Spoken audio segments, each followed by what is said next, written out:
देखिए, मैं तो अपने देश के यशस्वी प्रधानमंत्री नरेंद्र मोदी जी को धन्यवाद दूंगा कि उन्होंने पूर्व राष्ट्रपति हमारे रामनाथ कोविंद जी के द्वारा सुझाए गए कमेटी गठित करने का जो उन्होंने निर्णय लिया कि वन नेशन वन इलेक्शन हो, वो सराहनीय कदम रहा है और देश के हित में रहा है।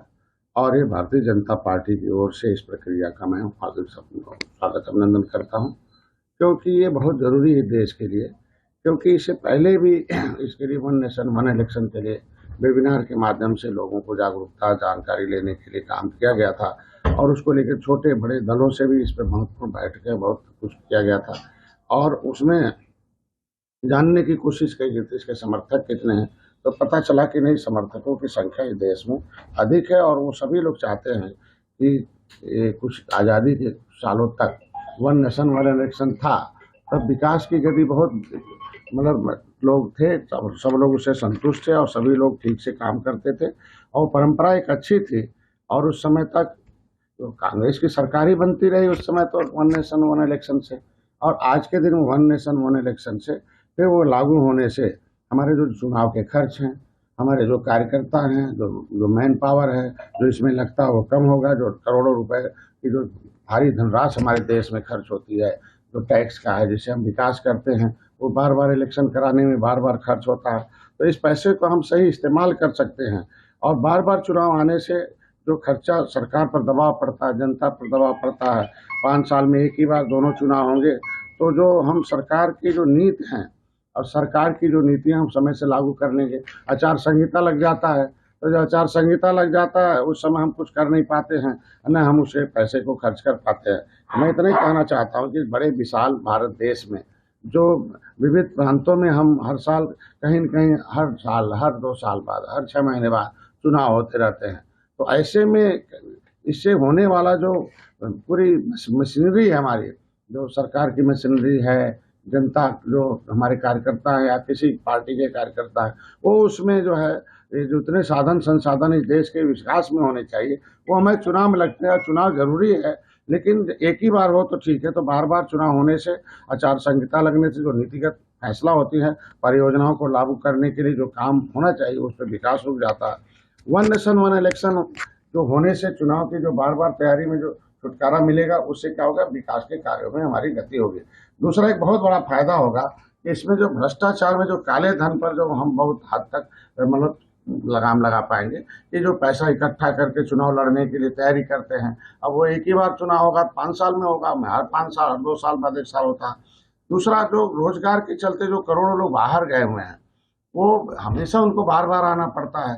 तो वो एक बार 5 साल में आएंगे या समय से आ जाएंगे, सोच विचार के आएंगे। 5 साल उन्हें सोचने के लिए समय मिलेगा कि कौन पार्टी ठीक काम कर रही है, कौन नहीं कर रही है। तो पता चला कुछ का दिमाग आधा क्षेत्रीय में होता, कुछ केंद्र का होता, राज्य ने क्या किया केंद्र ने। तो हर 5 साल वन नेशन वन इलेक्शन से वो जो मारने से बेचारे आने जाने से जो उनको है, वो 5 साल बार बार जो आते हैं उनको इस पर छुटकारा मिल जाएगा और उनको जो है कहीं न कहीं मतदान में भागीदारी लेने का अवसर मिल जाएगा। और जो बार बार चुनाव होते हैं उससे बहुत शोर शराबा, रैली, तमाम आम सभाएं, वीआईपी गाड़ियां आती हैं, व्यक्ति रोकता है, रुकती हैं, चौराहे रुकते हैं। उससे क्या होगा कि एक तो ध्वनि प्रदूषण भी कम होगा और लोगों को लगेगा कि नहीं, काम में, देश के विकास के काम में, परिवार के विकास के काम में, क्षेत्र के विकास के काम में जो समय देते हैं वो देते रहेंगे, आगे बढ़ते रहेंगे। और वन इलेक्शन में जो 1983 में जो कमीशन बना था, एक इलेक्शन कमीशन ने 1983 में एक सुझाव दिया था कि ऐसा होना चाहिए, ऐसा सिस्टम बनाया जाए कि जिसके तहत लोकसभा और राज्यसभा के विधानसभा का चुनाव एक साथ आयोजित किया जा सके। जो इलेक्शन कमीशन एक स्वतंत्र बॉडी है और वो चाहती है कि ऐसा हो, तो सभी लोग इलेक्शन कमीशन की बात मानते हैं और उसमें अपना काम करते हैं। उसके आधार पर जो जो लॉ कमीशन है उसने भी कहा था कि उस स्थिति में हमें वापस आना चाहिए जहां लोकसभा और सभी विधानसभाओं का एक साथ साथ चुनाव आयोजित हो, जैसे 2015 में, 2018 में पार्लियामेंट की स्टैंडिंग कमेटी ने इस पर सुझाव दिया था। तो हम कहते हैं कि जो सुझाव आते हैं उसे लागू किया जाए और लागू होगा फिर उसमें कुछ दिक्कत रहेगी देखा जाएगा। तो हम कहते हैं कि पहले लागू था, ठीक था, बीच में अलग अलग हुआ, तो निश्चित रूप से जो लोकतंत्र है वो चाहता है कि वन नेशन वन इलेक्शन की जो संभावना है उसकी तलाश करने के लिए जो कमेटी गठित करने का निर्णय का लिया हमारी सरकार ने, उसका हम स्वागत करते हैं एनडीए के। और विश्वास भी व्यक्त करता हूं कि इस पर आगे जो सार्थक जो चर्चा होगी और इस पर जो व्यापक सहमति बनेगी, उससे देश आगे बढ़ेगा और हमारी पार्टी उसका समर्थन करती है। सत्र बुलाया गया है, ये इसको कैसे देखते हैं? बिना सत्र बुलाए तो चर्चा हो ही नहीं सकती है, क्योंकि पिछले बार तो इन लोगों ने पूरा समय विपक्ष ने खा गए, चर्चा होने नहीं दिया, कुछ आए नहीं। तो निश्चित रूप से जो आवश्यक होगा, तो नियम है कि जो शीतकालीन सत्र होता है, ग्रीष्मकालीन सत्र होता है, तो विशेष सत्र विशेष काम के लिए बुलाया जाता है। तो विशेष सत्र बुलाया गया, चर्चा होगी और चर्चा में जो सामने आएगा वो हमारे देश की जनता को मंजूर होगा।